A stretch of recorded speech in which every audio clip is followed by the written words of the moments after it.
Well. Good morning, good afternoon, good evening, wherever you are. Thank you for tuning in to Locker Talk Podcast, where you hear about NFL stars of tomorrow today. I am your host, Barry Barnes, founder and CEO of Locker-Report.com. And you guys can always follow me on any one of my social handles on Twitter, at Locker_Report, on Instagram, Locker Report 100, all small caps, on Facebook, Locker-Report.com, and also check me out on the Locker Talk Podcast. But hey, I've been asking you guys for a long time. So my question is, what are you waiting for? What are you waiting for, huh?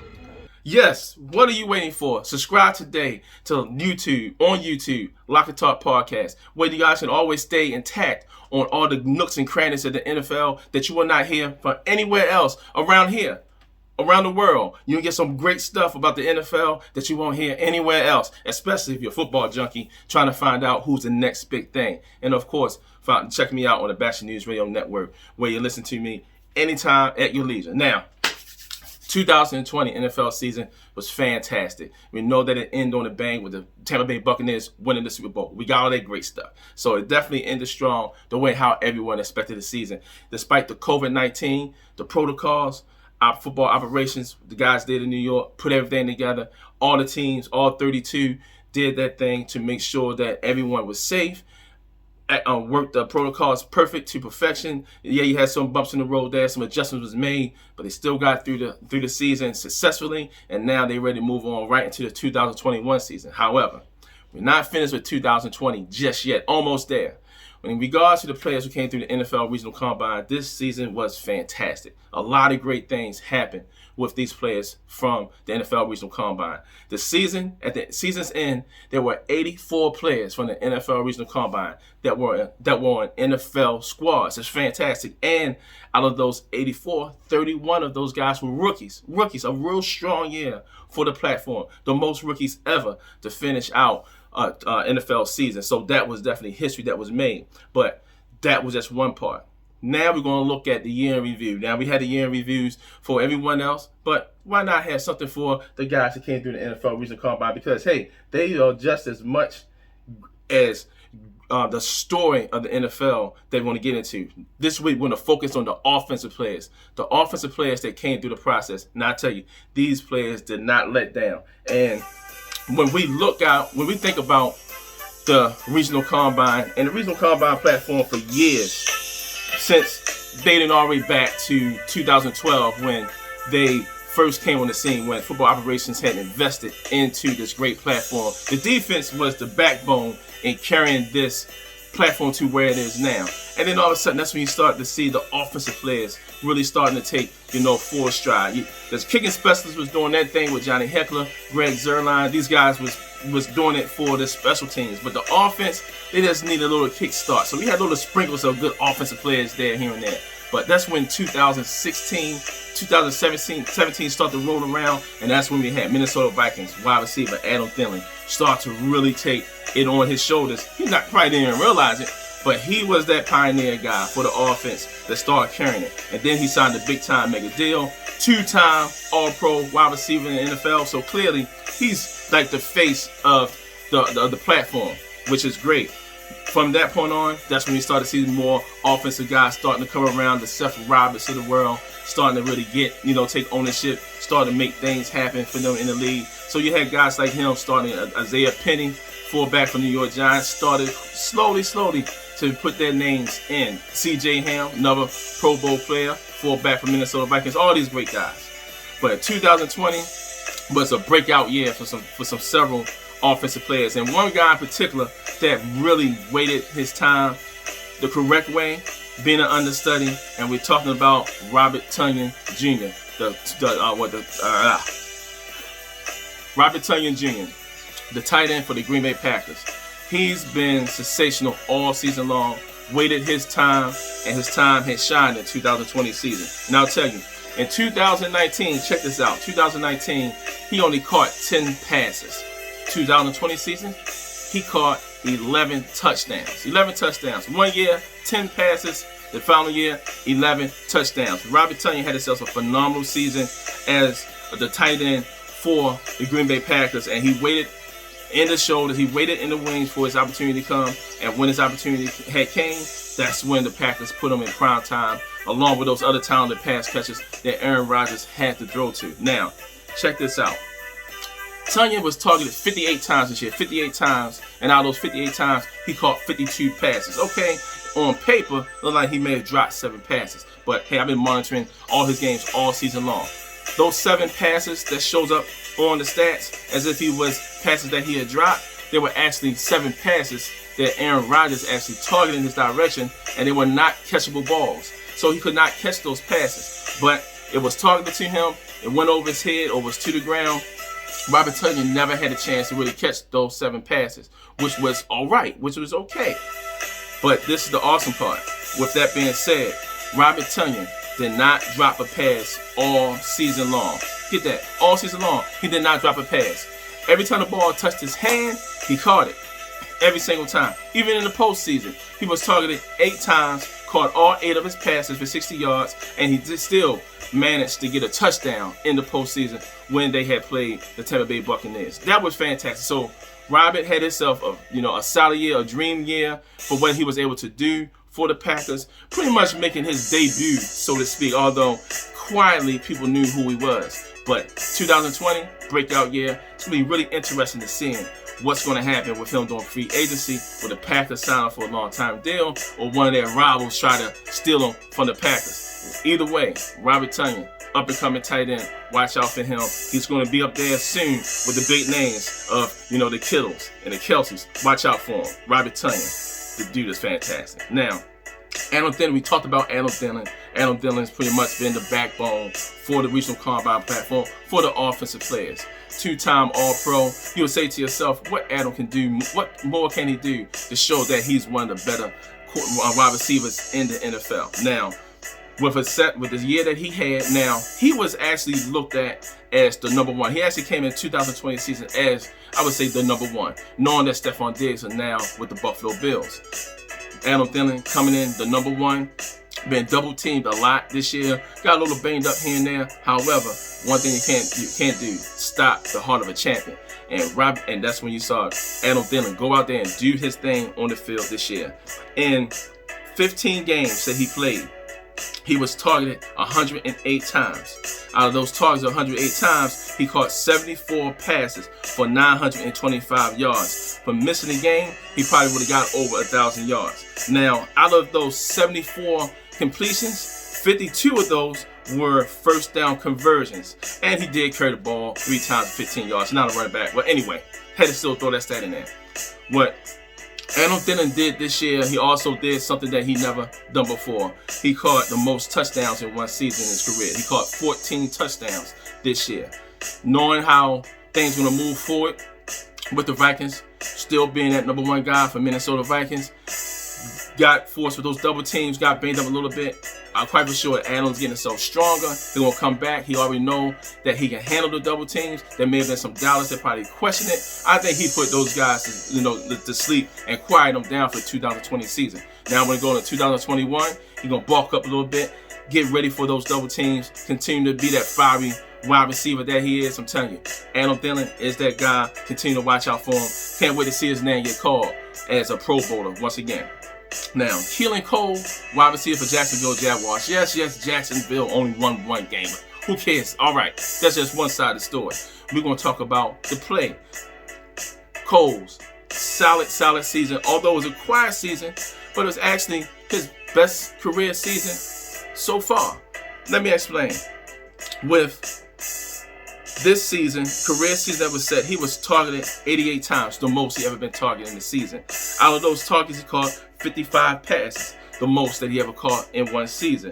And out of those passes he caught, 34 were first down conversions. Solid. But he also had the most touchdowns in one season. And the touchdown total he had this year was 6. 5 of receptions, and 1 of them was a punt return against against the Green Bay Packers. He was able to do something in that game that he never did before, where he caught a touchdown pass and he had that punt return. All this happened in week 9, first time going Lambeau Field. He didn't like the cold weather, but it was one of those places that he always wanted to play in. Unfortunately, it didn't have no fans, but hey, the frozen tundra is still frozen. And so, but he went out there, that Florida kid went up there, Jacksonville, made it somewhat, some competition in that game. But Cole definitely made his emphasis in that game and definitely did what he was supposed to do and tried to do everything he could to pull off the upset. So Keelan Cole, solid year. Great. We're looking forward for many more years to come. One of the best route runners by far in the NFL. Just continue to watch out for that young man. He's definitely continue to do great things. Now, Marvin Hall started the season strong with the Detroit Lions. Started off real strong, and Hall, he is a legit deep ball threat, and everyone pretty much knows that. Even when his days when he was with the Atlanta Falcons, the man can catch a deep ball. And coming into this season with the Detroit Lions, this was somewhat like a career season for him as well. Although he's have not been targeted as much this year, when he was with the Detroit Lions, he was targeted 32 times, 18 receptions, and out of those 18 receptions, 10 of those were converted first downs. Now, he also had 302 yards on the season and 2 touchdowns, another high. But the part that actually threw everyone off was that the Detroit Lions had let him go after week 11. After week 11, a couple of days later, the Cleveland Browns picked him up. He only played in one game with the Cleveland Browns, had a start, which also brings to another high total, the most starts he had in the season with 5, including the one he had with the Cleveland Browns. He caught 1 pass in that game for 12 yards, and then after that, he did not play no more. So that week 16 game he had with the Browns, didn't play the last game, missed a couple of games before then, trying to get himself acclimated with the Browns system. Really looking forward to seeing where he's going to land in 2021, because he is a legitimate deep ball threat. Pair this guy with someone that knows how to throw the ball, Marvin Hall can really excel to another level in this league. Now, speaking of excelling, coming out on a breakout season, we're going to go to Los Angeles Chargers wide receiver Tyron Johnson. Now, Tyron Johnson was one of the very few players who came through the NFL Regional Combine platform as an undergrad. He wasn't the first. We had a guy like George Farmer from USC, and we had another guy named Chris Harper from California back in 2016 when they had left, when they forego their senior year to get to the NFL. Both players thought they were going to at least get to the scouting combine, but they did not. But they wound up working out in the regional combine. The Denver held workouts 2016. So what Johnson did, he was not the first one. Both those players did get to the NFL, had a brief stint in the league. Tyron Johnson, I believe that he's going to be around just a little longer because this young man is completely hungry. I knew from talking to him during the workouts in 2019 that he had what it takes to get in the league. He just needed someone to legitimately give him a chance, and that's what the Chargers did. Chargers had brought him on to finish out the rest of the 2019 season, but he was on the practice squad. 2020, week 4, hello everyone. My name is Tyron Johnson. Well, not me. Well, you know who I'm talking about. Number 83 for the Chargers. Exploded with a 53-yard touchdown pass against the Tampa Bay Buccaneers. A deep bomb that was his first NFL catch in the NFL, and his first touchdown in the NFL. And then all of a sudden, we started to see that he was starting to be implemented in the offense a little more.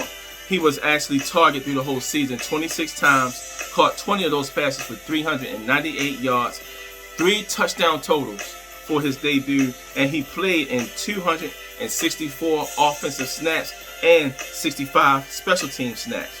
I tell you, what he has showed this year, knowing that Justin Herbert, that rookie quarterback, rookie of the year, with these young pieces that the Chargers have now, and Tyron's a part of this, I'm telling you guys, you better watch out, hold on your seat, because these bolts is going to be like lightning. They really going to come out flashing for the next several years. And knowing that Tyron Johnson is there, the Chargers really have a steal in a solid undrafted player. Tyron Johnson's going to do some great things in this league. I can't wait. Looking out for this young man continuing his great success in the NFL.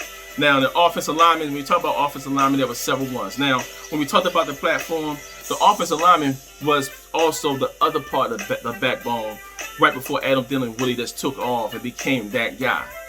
Offensive lineman like Alarindo Villanueva, left tackle for the Pittsburgh Steelers. Then you got Greg Van Roten, who was with the New York Jets this year. Spent most of the time with the Carolina Panthers. He's one of those solid guys. Denzel Good for the Las Vegas Raiders. Then you have Isaiah Wilkerson for the Denver Broncos. And then in the Eagles, you got Jordan Malatalen, who also came through the international players pathway program that the NFL has for the international foreign-born players to convert them into NFL players. He's one of those talented players that came through the pipeline. Really, really good guy. Pulling a lot of weight to play on the offensive line.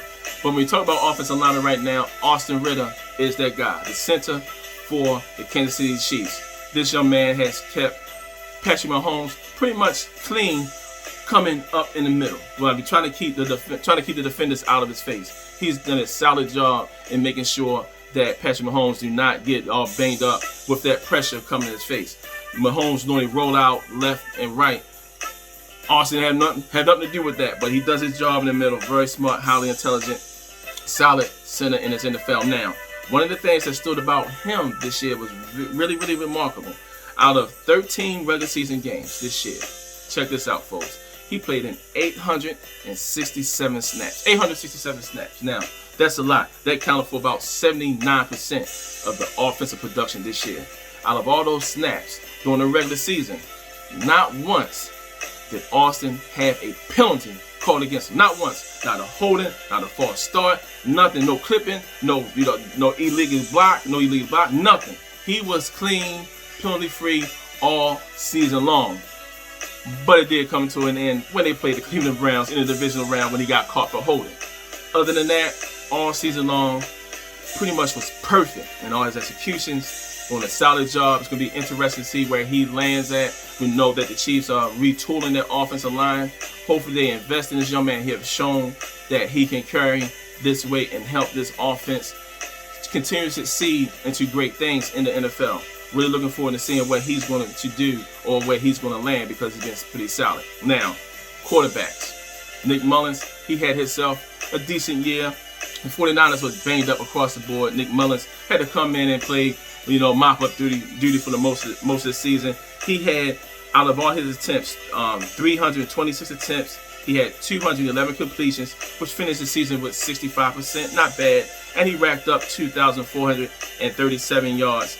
He threw 12 touchdowns and 12 interceptions. So it wasn't something you would go out and say, oh, wow, that was great. However, given the circumstances that he was facing with the 49ers, defending NFC champions at the time, teams want to come from that division to give the 49ers their best, and he took their best. They were banged up, offensive, defensive wise. So he did what he could on the field. Really interesting seeing how he moved forward with the 49ers. But we're going to talk about another quarterback. And we're going to talk about Tyler Huntley from the Baltimore Ravens. Baltimore Ravens backup quarterback, very familiar with Lamar Jackson as they played against each other in high school. Huntley went to Utah. Lamar went to Louisville. Huntley came through the process. Now, there was no workouts last year, but his name was on the listing. So his name being on the listing from the Regional Combine Invitational, he gets to be a part of this history that he made. He did make history last year in Week 10 when he actually took a snap during the regular season, and that was the first time that the platform had two quarterbacks that played in the regular season, taking some meaningful snaps. Did that against the Jacksonville Jaguars, showed out a little bit in that game, and then we saw him again in the postseason when the Baltimore Ravens played the Buffalo Bills. Now, Lamar Jackson got concussion in that game right before the fourth quarter started, and Huntley came in that game. Huntley did a solid job in that game, and things could have been, I'm not going to say the outcome could have been different, but things could have been a lot more interesting if certain things would have happened. Now, in this play here, the deep pass that he threw here to Hollywood Brown, everyone looked at it towards being a horrible pass, well over his head. Yes, the ball was deep by being about 4 yards. But when you look at this play, and I looked at it many times, Hollywood Brown did not fire off the line fast. He did not run that route as hard as he normally does. That's my opinion. I'm sticking with it. If he would have ran that route the correct way, that would have been an easy touchdown for the Baltimore Ravens to make the game interesting. Unfortunately, it didn't happen. Next drive the Ravens had, as they were driving the ball down the field, Huntley was doing the job. When he gave it to Dibbins, threw the ball to him on the outside. Only had one more man to beat, but he dropped the pass before he got a chance to run into the end zone. These two passes that Huntley had in this game could have made the game more interesting for the Baltimore Ravens, knowing that the wind is behind them. Now, Lamar Jackson is fantastic talent. I really like Lamar Jackson, but Huntley is a better thrower of the ball than Lamar Jackson is. It's going to be really interesting seeing how long he will be in the background for the Baltimore Ravens because Lamar Jackson not going anywhere. It's going to be really interesting seeing how this young man's career will develop because he can play on this level 100%. No doubt in my mind. Thank you guys for tuning in to Locker Talk, where you hear about NFL stars tomorrow today. I hope you guys follow these offensive players. We're going to come back and we're going to talk about the defensive players and talk about what they did. They had themselves, as usual, a solid season collectively. I'm Barry Barnes, founder and CEO of Locker-Report.com, where you guys can always follow me on any one of my social handles on Twitter, at Locker_Report, on Instagram, Locker Report 100, all small caps, on Facebook, LockerReport.com, and also check me out on Locker Talk Podcast. And again, I'm always asking, I've been asking this for the longest time, so What are you waiting for, huh? yes, what are you waiting for? I mean, it's not hard. Subscribe today. Go to the YouTube channel. Subscribe to this channel. Let's make this thing big. Let's get out there with the big boys. Let everybody know that, hey, Locker Talk can play with the heavyweights. We have something to say about the NFL.